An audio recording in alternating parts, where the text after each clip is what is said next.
പ്രിയപ്പെട്ട അധ്യക്ഷൻ PTA president Ibrahim, പ്രിയങ്കരിയായ പഞ്ചായത്ത് പ്രസിഡന്റ് ഹസീന ഇബ്രാഹിം, പ്രിയപ്പെട്ട അയ്യൂബ്, പ്രിയപ്പെട്ട മുലായിദൻ,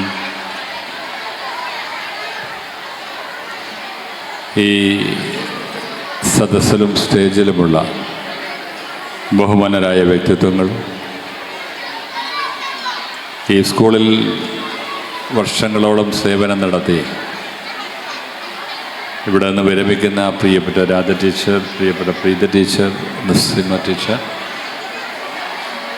രക്ഷിതാക്കളെ, സഹോദരി സഹോദരന്മാരെ, വിദ്യാർത്ഥിനികളെ, സുഹൃത്തുക്കളെ, നാട്ടുകാരെ, സഹപ്രവർത്തകരെ,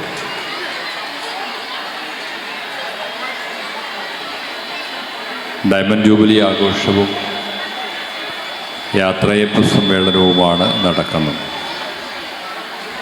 ഇന്ന് വളരെ നേരത്തെ ആരംഭിച്ച ഒട്ടനവധി പരിപാടികൾ, കുട്ടികളുടെ കലാപരിപാടികളൊക്കെ ഇവിടെ നടന്നുകൊണ്ടിരിക്കുകയായി. ഇനിയും ഇവിടെ ഒരു മിമിക്രി ട്രൂപ്പിൻ്റെ മിമിക്രി നിങ്ങളുടെ മുമ്പിൽ അവതരിപ്പിക്കാനുമുണ്ട്. അവർ വരാനിരിക്കുന്നതേയും. അത്തരമൊരു സന്ദർഭത്തിൽ ഒരുപാടേറെ പ്രസംഗിക്കുക എന്ന് പറയുന്നത് ശരിയായിരിക്കില്ല എന്നത് എനിക്ക് വ്യക്തമായി അറിയാം. കുട്ടികളും രക്ഷിതാക്കളുമൊക്കെ ആ കലാപരിപാടികൾ ആസ്വദിക്കാനായിട്ടാണ് ഒരുമിച്ചിരിക്കുന്നത്. സ്കൂളിനെ സംബന്ധിച്ചിടത്തോളമുള്ള നടത്തപ്പെട്ട കാര്യങ്ങൾ, നടന്നുകൊണ്ടിരിക്കുന്ന കാര്യങ്ങൾ ഇവിടെ ഒരു ഡോക്യുമെൻ്ററി പ്രസൻറ്റേഷനിലൂടെ നമുക്ക് കാണാൻ സാധിച്ചു. ഏറ്റവും ഭംഗിയായി ഒരു സ്കൂളിന് നാട്ടുകാരുടെ വളർച്ചയ്ക്ക്, കുട്ടികളുടെ ഉന്നമനത്തിന് എന്താണ് അധ്യാപകർക്കും സ്കൂളിനും ചെയ്യാൻ കഴിയുക, രക്ഷിതാക്കൾക്ക് എങ്ങനെയാണ് ഇതിൽ പങ്കെടുക്കാൻ സാധിക്കുക എന്നതിൻ്റെ കൃത്യമായ ഒരളവുകോലാണ് നമ്മുടെ മുമ്പിൽ ആ ഡോക്യുമെൻ്ററിയിലൂടെ കാണിച്ചു തന്നത്.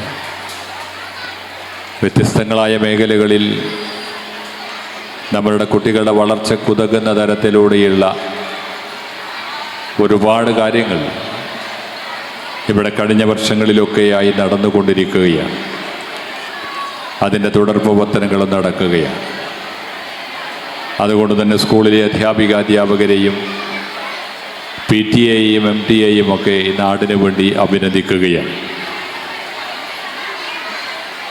രക്ഷിതാക്കളുടെ ഒരു ആധിക്യം ഇവിടെയുണ്ട്. ഈ സ്കൂളിനോട് നിങ്ങൾ കാണിക്കുന്ന സമീപനത്തിൻ്റെ ഏറ്റവും വലിയ ഒരു തെളിവാണ് നിങ്ങളെല്ലാവരും ഇവിടെ വന്നിരിക്കുന്നത്.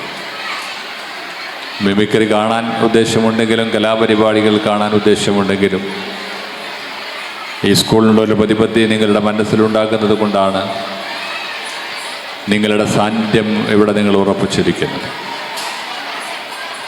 ഓരോ പ്രദേശത്തിൻ്റെയും വളർച്ച എന്ന് പറയുന്നത് ആ പ്രദേശത്തുള്ള ഇതുപോലെയുള്ള വിദ്യാലയങ്ങൾ ആയിരക്കണക്കിന് വിദ്യാർത്ഥികളെ പഠിപ്പിച്ച് നാട്ടിലേക്ക്, ലോകത്തേക്ക്, വ്യത്യസ്ത മേഖലകളിലേക്ക് പറഞ്ഞയക്കുമ്പോൾ അവരിലൂടെ ഒരു നാട്, ഒരു കുടുംബം, ഒരു പ്രദേശം, ഒരു സമൂഹം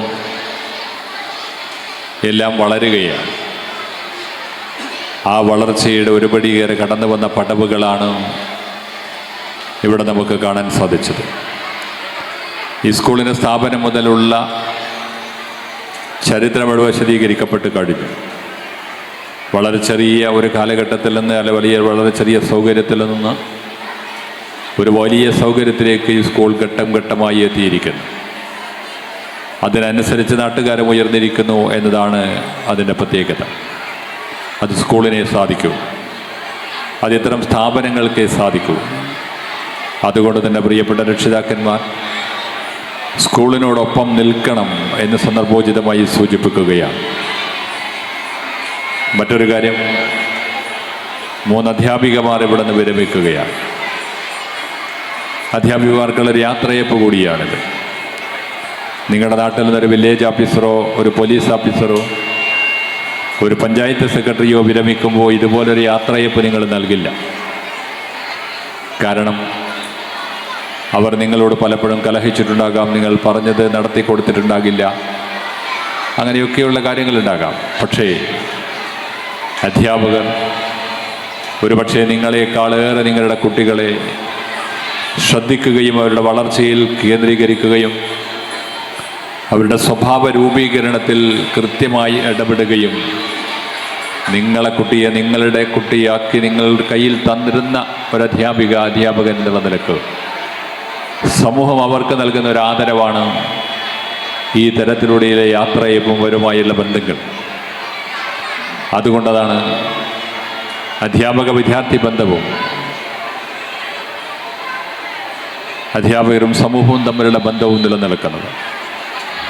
ഞാൻ എന്നെ 75, 76 കാലഘട്ടങ്ങളിൽ ഹൈസ്കൂളിൽ പഠിപ്പിച്ച ഒരു ടീച്ചറെ ഈ പെരുന്നാൾ ദിവസത്തിൽ കോഴിക്കോട് പോകുമ്പോൾ കാണാനിടയായി. അവരുടെ വീട്ടിൽ ചെന്നാണ് ഞാൻ കണ്ടത്. 89, 88 വയസ്സായിരുന്നു അവർക്ക്. അവരെന്നെ കാണുമ്പോൾ ഉണ്ടാകുന്ന ഒരു വലിയ ആവേശവും സന്തോഷവും നമുക്ക് പറഞ്ഞറിയിക്കാനിരകാത്തൊരു അഭിനിവേശവും ഒക്കെ പരസ്പരം പങ്കുവെക്കുന്നുണ്ടായിരുന്നു. ഓരോ കാര്യങ്ങളും എന്നേക്കാളേറെ കൂടുതൽ അവരുടെ ക്ലാസ്സിലിരുന്ന ആ ഒരു സമയത്ത് ഞാൻ എന്തായിരുന്നു എങ്ങനെയായിരുന്നു എന്ന് അവരിങ്ങനെ എന്നോട് പറയുന്നുണ്ടായിരുന്നു. അതാണ് അധ്യാപകരും വിദ്യാർത്ഥികളും തമ്മിലുള്ള ഒരു ബന്ധം. പക്ഷെ ഇന്ന് ആ ബന്ധത്തിന് വിടവുകൾ തട്ടിയിട്ടുണ്ട്. ഇന്ന് അധ്യാപകനെ നീ പുറത്തിറങ്ങിയാൽ ഞാൻ കൊല്ലുമെന്ന് പറയുന്ന മക്കൾ വളരുന്ന ഒരു കാലഘട്ടമാണ്. അങ്ങനെയും മാറ്റങ്ങൾ വന്നിട്ടുണ്ട്. അവിടെ നമ്മൾ അധ്യാപകരും രക്ഷിതാക്കളും തമ്മിലുള്ളൊരു ബന്ധത്തിൻ്റെ ഇഴയടുപ്പം കുറക്കാതെ കൊണ്ടുപോകാൻ കഴിഞ്ഞാൽ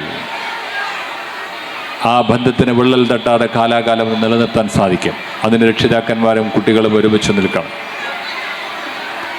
രണ്ടാമതൊരു കാര്യം എനിക്ക് നിങ്ങളോട് സൂചിപ്പിക്കാനുള്ളത്, ഒരുപാട് സഹോദരിമാരും രക്ഷിതാക്കന്മാരും ഇവിടെ ഇരിക്കുകയാണ്.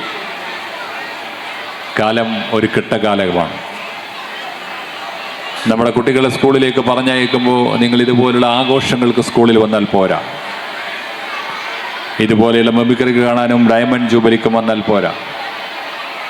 നിങ്ങളുടെ കുട്ടിയുടെ കൂടെ നിരന്തരം നിങ്ങൾ സ്കൂളിലേക്കും വീട്ടിലേക്കും നടന്നിരിക്കുന്ന വഴിയിലും ഒക്കെ നിങ്ങൾ ആ കുട്ടിയുടെ കൂടെ ഉണ്ടാകണം. എന്ന് പറഞ്ഞാൽ ആ കുട്ടിയുടെ കൂടെ ഇങ്ങനെ നടക്കുക നല്ലതല്ല. ആ കുട്ടിയുടെ മുകളിൽ നിങ്ങളുടെ ഒരു കണ്ണ് ഏത് സമയത്തും ഉണ്ടാകണം. നിങ്ങളുടെ കുട്ടിയെ, നമ്മുടെ നാട്ടിലെ കുട്ടികളെ അത്തരത്തിൽ വലിയ ദുരാചാരങ്ങളിലേക്ക് കൊണ്ടുപോകാനുള്ള വലിയ ദുരാഗ്രഹികളായ ആളുകൾ ഇവിടെ എന്നല്ല ഞാൻ പറയുന്നത്, കേരളത്തിൽ മൊത്തമായി ഒരു വലിയ ലോബി അതിനായി പ്രവർത്തിക്കുകയാണ്. കേരളത്തിൽ ഇന്നലെയും മിനിയാന്നുമൊക്കെയായി പിടിച്ചെടുത്ത മയക്കുമരുന്നുകളുടെ കഥ നിങ്ങൾ പത്രങ്ങളിൽ വായിച്ചിട്ടുണ്ടാകാം. കേരളത്തിലേക്ക് കൊണ്ടുവരുന്ന 2500 കോടി രൂപയുടെ മയക്കുമരുന്ന് പിടിച്ചെടുത്ത കഥയും നിങ്ങൾ ഇന്ന് പത്രങ്ങളിൽ വായിച്ചിട്ടുണ്ടാകാം. മയക്കുമരുന്നും ലഹരിയും വല്ലാത്ത ഒരു ദുരുപയോഗമായി ഭവിക്കുകയാണ്. നമ്മുടെ കുട്ടികളെ വല്ലാത്ത ഒരു മോശകരമായ ചുറ്റുപാടുകളിലേക്ക് കൊണ്ടുപോവുകയാണ്. അതിനെ തടുക്കാൻ അധ്യാപകർക്കും രക്ഷിതാക്കൾക്കുമാർക്ക് മാത്രമേ കഴിയൂ. നാടൊന്നിച്ചാലേ കഴിയൂ. നാടൊന്നിക്കുക എന്നുള്ളതാണ് അനിവാര്യമായ കാര്യം. അതിന് അധ്യാപകരും രക്ഷിതാക്കളും നാടും ഒന്നിച്ചെന്നാൽ അതിനെ തടുക്കാനും ഇല്ലാതാക്കാനും കഴിയും. നിങ്ങൾ നൊന്ത് പ്രസവിച്ച മക്കൾ, വളർത്തി വലുതാക്കുന്ന മക്കൾ, നാളെ നിങ്ങളുടെ മാറിലേക്ക് കത്തി ഇറക്കുന്ന ഒരു മകനായി വളരാനല്ല നിങ്ങൾ ആഗ്രഹിക്കുന്നത്. നിങ്ങളുടെ ഒപ്പം പഠിക്കുന്ന കുട്ടികളുടെ, അവരുടെ ഒപ്പം പഠിക്കുന്ന കുട്ടിയുടെ ശരീരത്തിലേക്ക് തൻ്റെ കയ്യിലുള്ള മാത്സ് ബോക്സിൽ നിന്ന് കാമ്പസ് എടുത്ത് ആ കാമ്പസ് കൊണ്ട് വരച്ച് അതിൽ ചോരയൊലിക്കുമ്പോൾ ആ ചോരയിലേക്ക് ലോഷൻ ഒഴിച്ച് അതിൻ്റെ വേദന കൊണ്ട് പിടയുന്നവൻ്റെ വേദന കണ്ട് സന്തോഷിക്കുന്ന മനസ്സുള്ള ഒരു കുട്ടിയെ വളർത്താനല്ല നിങ്ങൾ നിങ്ങളുടെ കുട്ടിയെ ഉദ്ദേശിക്കുന്നത്. ഒരു മോട്ടോർ സൈക്കിൾ നിങ്ങൾ വാങ്ങിച്ചു കൊടുത്ത് ആ മോട്ടോർ സൈക്കിളിൽ വലിയ സ്പീഡിൽ പോയി ഒരാക്സിഡൻ്റായി ആശുപത്രിയിൽ വെച്ച് പോസ്റ്റ്മോർട്ടം ചെയ്ത് കീറി മുറിച്ച് ആ ശരീരം നിങ്ങളുടെ മുമ്പിലേക്ക് കടന്നു വരുന്ന ഒരു മകനോ മകളോ ആകാനല്ല നിങ്ങൾ നിങ്ങളുടെ കുട്ടികളെ വളർത്തി വലുതാക്കുന്നത്. നിങ്ങൾ അവരുടെ കയ്യിൽ കൊടുക്കുന്ന മൊബൈൽ ഫോൺ, നിങ്ങളൊരാഘോഷം കാണാനിരിക്കുകയാണെങ്കിലും ഇതൊക്കെ പറയാതെ പോകാൻ ഞങ്ങളെപ്പോലുള്ള പൊതുബോധത്തിற்கு കഴിയില്ല എന്നുള്ളതുകൊണ്ടാണ് പറയുന്നത്. പഠിക്കണമെങ്കിൽ മൊബൈൽ ഫോൺ ഇന്ന് അനിവാര്യമാണ്. പക്ഷെ പഠിക്കുന്ന ആ കുട്ടിയുടെ കയ്യിൽ നിങ്ങൾ കൊടുക്കുന്ന മൊബൈൽ ഫോൺ അത് ദുരുപയോഗം ചെയ്യുന്നുണ്ടോ എന്ന് പരിശോധിക്കേണ്ടുന്ന ബാധ്യത നിങ്ങൾക്കുണ്ട്. ആ മൊബൈൽ ഫോണിൽ ലഭിക്കുന്ന ഒരു മിസ് കോളിലൂടെ ആ കുട്ടി ചെന്നെത്തുന്നത് ഒരുപക്ഷെ ബോംബെയുടെ തെരുവോരങ്ങളിലാകാം, കൽക്കത്തയുടെ തെരുവിലാകാം, അല്ലെങ്കിൽ മറ്റിതര രാജ്യങ്ങളിലാകാം. അല്ലെങ്കിൽ ആ കുട്ടി ചെന്നെത്തുന്നത് ഒരു ലഹരി മാഫിയയുടെ മാഫിയയുടെ കൈകളിലേക്കായിരിക്കും. ആ ഒരു തരത്തിൽ വളർത്താനല്ല നിങ്ങളുടെ മക്കളുടെ കയ്യിൽ നിങ്ങൾ മൊബൈൽ ഫോണും സോഷ്യൽ മീഡിയയും കൊടുക്കുന്നത്. ഞാൻ സൂചിപ്പിച്ചത് സോഷ്യൽ മീഡിയയുടെയും ലഹരിയുടെയും മദ്യത്തിൻ്റെയും വല്ലാത്ത ദ്രോഹം നമ്മുടെ കുടുംബത്തെ ബാധിക്കുന്നുണ്ട്, വ്യക്തികളെ ബാധിക്കുന്നുണ്ട്, രക്ഷിതാക്കളെ ബാധിക്കുന്നുണ്ട്, കുട്ടികളെ ബാധിക്കുന്നുണ്ട്, സമൂഹത്തെ മൊത്തമായി ബാധിക്കുന്നുണ്ട്. അതിലൂടെ തകരുന്നത് ഒരു സമൂഹമാണ്. ഈ നാട് അങ്ങനെ തകരാൻ പാടില്ല എന്ന് തീരുമാനിക്കാനുള്ള അവകാശം നിങ്ങൾക്കാണ്. നിങ്ങൾ വിചാരിച്ചാലേ ഈ നാട് നന്നാകും. ഈ സ്കൂൾ വിചാരിച്ചാലേ ഒരു സാമൂഹിക പ്രക്രിയക്ക് നേതൃത്വം നൽകാൻ കഴിയും. പഞ്ചായത്തിലെ ജനപ്രതിനിധികൾ അതിനു വേണ്ടിയുള്ള സൗകര്യങ്ങൾ നിങ്ങളുടെ കൂടെ നിന്നുകൊണ്ട് നൽകിക്കൊണ്ടേയിരിക്കുന്നുണ്ട്. അപ്പോൾ ഇവയുടെ ഒരു കൂട്ടായ്മ ഒരുമിച്ച് നിർത്തിയാലേ നമ്മുടെ നാടിൽ നിന്നുള്ള ഈ അരാജകത്വത്തെയും അനീതിയെയും ഇല്ലാതാക്കാൻ കഴിയും.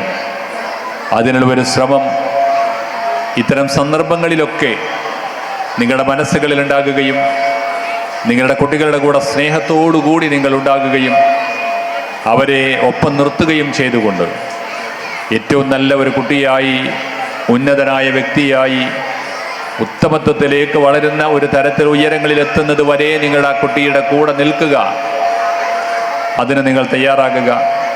അങ്ങനെ നിങ്ങളുടെ മക്കൾ, നിങ്ങളുടെ കുടുംബം, നിങ്ങളുടെ ഈ സ്ഥാപനം, നിങ്ങളുടെ ഈ സമൂഹം, നിങ്ങളുടെ ഈ ഒരു പ്രദേശം ഈ നാടിന് മാതൃകയായി, ഈ പ്രദേശത്തിന് മാതൃകയായി മുന്നോട്ട് പോകാൻ ഉള്ള ഒരു വഴിത്താരയാണ് ഇത്തരം സ്കൂളുകളും ആഘോഷങ്ങളും ഈ സന്ദർഭങ്ങളുമൊക്കെ. അതിനു വേണ്ടി കൂടി നിങ്ങളുടെ ശ്രദ്ധയും നിങ്ങളുടെ ചിന്തയും നിങ്ങളുടെ പ്രവർത്തനവും നിങ്ങളുടെ ഇടപെടലുകളുമൊക്കെ ഉണ്ടാകണമെന്ന് സന്ദർഭോചിതമായി സൂചിപ്പിച്ചുകൊണ്ട് നിങ്ങളുടെ ഈ ആഘോഷത്തിന് കാത്തിരിക്കുന്നതിനിടക്ക് കൂടുതൽ പറഞ്ഞു പോയെങ്കിൽ ക്ഷമിക്കുക എന്ന് സൂചിപ്പിച്ചുകൊണ്ട് വളരെ സന്തോഷത്തോടുകൂടി ഈ യാത്രയപ്പ് സമ്മേളനവും ഈ ഡയമണ്ട് ജൂബിലി ആഘോഷവും നിങ്ങളെല്ലാവരുടെയും സമ്മതത്തോടുകൂടി ഉദ്ഘാടനം ചെയ്തായി അറിയിക്കുകയും വിരമിക്കുന്ന അധ്യാപകർ ഈ നാടിന് വേണ്ടി ചെയ്ത സേവനങ്ങളെ നമ്മൾ ഓർക്കുകയും അവരിൽ നിന്ന് ഇനിയും ഈ നാടിന് വേണ്ടിയുള്ള സേവനങ്ങൾ ലഭ്യമാക്കാൻ അവരെ ഉപയോഗപ്പെടുത്തുകയും കൂടി ചെയ്യണമെന്ന് അഭ്യർത്ഥിച്ചുകൊണ്ട് ഞാൻ അവസാനിപ്പിക്കുന്നു, നിർത്തുന്നു. നിങ്ങളെല്ലാവരെയും അഭിവാദ്യം ചെയ്തായി അറിയിക്കുന്നു.